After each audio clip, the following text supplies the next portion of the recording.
ಇನ್ನು ಸೆಪ್ಟೆಂಬರ್ ಕ್ರಾಂತಿಯ ಬೆನ್ನಲ್ಲೇ ಡಿಕೆ ಶಿವಕುಮಾರ್ ಕೂಡ ಒಂದು ಅಚ್ಚರಿಯ ಹೇಳಿಕೆ ಕೊಟ್ಟಿದ್ದಾರೆ. ನಾನೇನೋ ಬಿಡಿ ಬೆಂಗಳೂರು ಮಿನಿಸ್ಟರ್ ಆಗಿರ್ತೀನಿ, ಇಲ್ಲ ಅಂತಾದ್ರೆ ಅದು ಡಿಫರೆಂಟ್ ಕ್ವಶನ್ ಅಂತ ಡಿಸಿಎಂ ಮಾತನಾಡಿದ್ದಾರೆ. ಇದು ಕೂಡ ಅನುಮಾನಕ್ಕೆ ಕಾರಣ ಆಗ್ತಾ ಇದೆ. ಪರೋಕ್ಷವಾಗಿ ಬದಲಾವಣೆಯ ಸುಳಿವು ಕೊಡ್ತಿದ್ದಾರೆ ಡಿಕೆಶಿ ಅಂತ ಈ ಹೇಳಿಕೆಯ ಬೆನ್ನಿಗೆ, ಈ ಮಾತಿನ ಬೆನ್ನಿಗೆ ಕುತೂಹಲ ಸೃಷ್ಟಿಯಾಗ್ತಾ ಇದೆ. ಶುಭಾಶಯನ ಅರ್ಪಿಸಲಿಕ್ಕೆ ನಾನು ಬಯಸ್ತಾ ಇದ್ದೇನೆ. ಕೆಂಪೇಗೌಡ ದಿನಾಚರಣೆ ಪರವಾಗಿ I would like to wish you all the best. Congratulations to all of you. So ಎಲ್ಲರೂ ಕೂಡ ಇವತ್ತು ನಾವು ಬಹಳ ಸಂತೋಷದಿಂದ ಆಚರಣೆ ಮಾಡ್ತಾ ಇದ್ದೇವೆ. ಇದಕ್ಕೆ ಶುಭಾಶಯನ ಅರ್ಪಿಸಲಿಕ್ಕೆ ನಾನು ಬಯಸ್ತಾ ಇದ್ದೇನೆ. ಕೆಂಪೇಗೌಡ ದಿನಾಚರಣೆ ಪರವಾಗಿ I would like to wish you all the best. Congratulations to all of you. So ಎಲ್ಲರೂ ಕೂಡ ಇವತ್ತು ನಾವು ಬಹಳ ಸಂತೋಷದಿಂದ ಆಚರಣೆ ಮಾಡ್ತಾ ಇದ್ದೇವೆ. ಇದಕ್ಕೆ ಪ್ರಾಧಿಕಾರಕ್ಕೆ ನಮ್ಮ ರೆವಿನ್ಯೂ ಮಿನಿಸ್ಟರ್ ಯಾವಾಗಲೂ ಪರ್ಮನೆಂಟ್ ಆಗಿ ಅಧ್ಯಕ್ಷರಾಗಿ ಇರ್ತಾರೆ. ಡಿಸ್ಟ್ರಿಕ್ಟ್ ಮಿನಿಸ್ಟ್ರು ಇದು ಜವಾಬ್ದಾರಿ ವಹಿಸ್ತಾರೆ.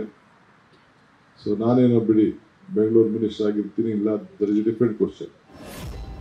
ಶುಭಾಶಯನ ಅರ್ಪಿಸಲಿಕ್ಕೆ ನಾನು ಬಯಸ್ತಾ ಇದ್ದೇನೆ. ಕೆಂಪೇಗೌಡ ದಿನಾಚರಣೆ ಪರವಾಗಿ I would like to wish you all the best. Congratulations to all of you. So ಎಲ್ಲರೂ ಕೂಡ ಇವತ್ತು ನಾವು ಬಹಳ ಸಂತೋಷದಿಂದ ಆಚರಣೆ ಮಾಡ್ತಾ ಇದ್ದೇವೆ. ಇದಕ್ಕೆ ಪ್ರಾಧಿಕಾರಕ್ಕೆ ನಮ್ಮ ರೆವಿನ್ಯೂ ಮಿನಿಸ್ಟರ್ ಯಾವಾಗಲೂ ಪರ್ಮನೆಂಟ್ ಆಗಿ ಅಧ್ಯಕ್ಷರಾಗಿ ಇರ್ತಾರೆ. ಡಿಸ್ಟ್ರಿಕ್ಟ್ ಮಿನಿಸ್ಟ್ರು ಇದು ಜವಾಬ್ದಾರಿ ವಹಿಸ್ತಾರೆ. ಸೊ ನಾನೇನೋ ಬಿಡಿ ಬೆಂಗಳೂರು ಮಿನಿಸ್ಟರ್ ಆಗಿರ್ತೀನಿ, ಇಲ್ಲ there is different question. But ನಾವೆಲ್ಲ ಜವಾಬ್ದಾರಿ ಇದೆ. We all have major responsibility. ಬದಲಾವಣೆಯ ಮುನ್ಸೂಚನೆಯನ್ನು ಡಿ ಕೆ ಶಿವಕುಮಾರ್ ಈ ಮಾತಿನಲ್ಲಿ ಕೊಡ್ತಿದ್ದಾರಾ ಅಂತ ಅನಿಸ್ತಾ ಇದೆ. ಯಾಕಂತಂದ್ರೆ ಒಂದು ಮಾತು ಬರುತ್ತೆ ಅಲ್ಲಿ, ನಾನು ಬಿಡಿ ಬೆಂಗಳೂರು ಇನ್ಚಾರ್ಜ್ ಮಿನಿಸ್ಟರ್ ಆಗಿರ್ತೀನಿ ಅಥವಾ ಬೆಂಗಳೂರಿನ ಅಭಿವೃದ್ಧಿ ಮಂತ್ರಿ ಆಗಿರ್ತೀನಿ, ಇಲ್ಲ ಅಂತಾದರೆ ಡಿಫ್ರೆಂಟ್ ಕ್ವಶನ್ನು. ಆ ಡಿಫ್ರೆಂಟ್ ಕ್ವಶನ್ ಯಾವುದು? ಇಲ್ಲ ಅಂತಾದರೆ ನಾನು ಮುಖ್ಯಮಂತ್ರಿ ಆಗಿರ್ತೀನಿ ಅಂತನೋ ಅದನ್ನು ಹೇಳ್ತಿದ್ದಾರೋ ಪರೋಕ್ಷವಾಗಿ ಗೊತ್ತಿಲ್ಲ.